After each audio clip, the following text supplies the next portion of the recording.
കർണാടകയിലെ ഷീരുവിലുണ്ടായ മണ്ണിടിച്ചിലിൽ ജീവൻ നഷ്ടപ്പെട്ട ലോറി ഡ്രൈവർ അർജുന്റെ സഹോദരി അഭിരാമി വിവാഹിതയായിരിക്കുകയാണ്. ഇതിന്റെ വിശേഷം തന്നെയാണ് സോഷ്യൽ മീഡിയ പേജുകളിലൂടെ മണിക്കൂറുകൾക്ക് മുൻപ് പുറത്തുവന്നത്.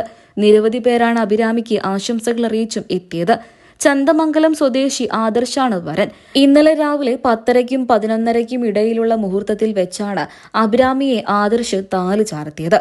കണ്ണാടിക്കൽ ശ്രീ കുഞ്ഞിക്കുട്ടി സ്മാരക ഹാളിൽ വെച്ചായിരുന്നു വിവാഹാനന്തര ചടങ്ങുകളും നടന്നത്.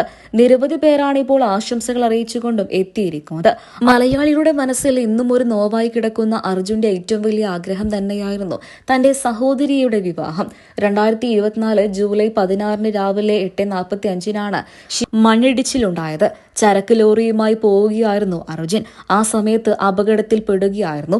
72 ദിവസത്തെ നീണ്ട തിരച്ചിലായിരുന്നു അദ്ദേഹത്തിന് വേണ്ടിയിട്ട്. ഷീരുവിൽ വെച്ചുണ്ടായ ആ അപകടം ഒരിക്കലും മലയാളികൾക്ക് മറക്കാനും സാധിക്കില്ല.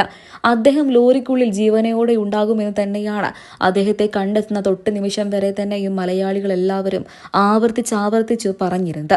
സെപ്റ്റംബർ 25-നാണ് ഗംഗാവലി പുഴയുടെ അടിത്തട്ടിൽ 12 മീറ്റർ ആഴത്തിൽ നിന്ന് അർജുന്റെ ലോറി കണ്ടെത്തിയത്. ലോറിയുടെ ക്യാമ്പിനുള്ളിൽ അർജുന്റെ മൃതദേഹവും കണ്ടെത്തിയിട്ടുണ്ടായിരുന്നു.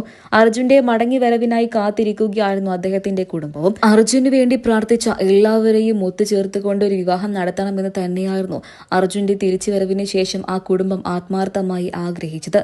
എന്നാൽ ആ കുടുംബത്തെ തേടിയെത്തിയത് വലിയൊരു ദുഃഖം തന്നെയായിരുന്നു. അദ്ദേഹത്തിന്റെ ജീവനറ്റ മൃതദേഹം മാത്രമായിരുന്നു ആ കുടുംബത്തിന് അവസാനമായി കിട്ടിയത്. ആ കുടുംബത്തിന്റെ അത്താണിയായിരുന്നു അർജുൻ.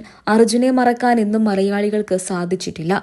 കർണാടകയിൽ നിന്നും ഒരു മലയാളി പയ്യന് വേണ്ടിയിട്ട് ഇത്രമാത്രം കാത്തിരിക്കാൻ അദ്ദേഹം സിനിമാ സ്റ്റാറോ രാഷ്ട്രീയ പ്രവർത്തകനാണോ എന്ന് വരെ അന്ന് പലരും തിരക്കിയിരുന്നു. എല്ലാത്തിനുമുപരി മനുഷ്യത്വം എന്ന് പറയുന്ന ഒന്നുണ്ട്. അവൻ മലയാളിയാണ് എന്ന് മാത്രമായിരുന്നു ആ ചോദ്യത്തിനുള്ള ഒരൊറ്റ ഉത്തരം. അദ്ദേഹത്തിന് വേണ്ടി മതവ്യതിയാനമില്ലാതെ എല്ലാവരും കാത്തിരിക്കുകയായിരുന്നു. എന്നാൽ അദ്ദേഹം മരണപ്പെട്ടു എന്നുള്ള വാർത്ത തന്നെയാണ് പിന്നീട് പുറത്തു വന്നത്.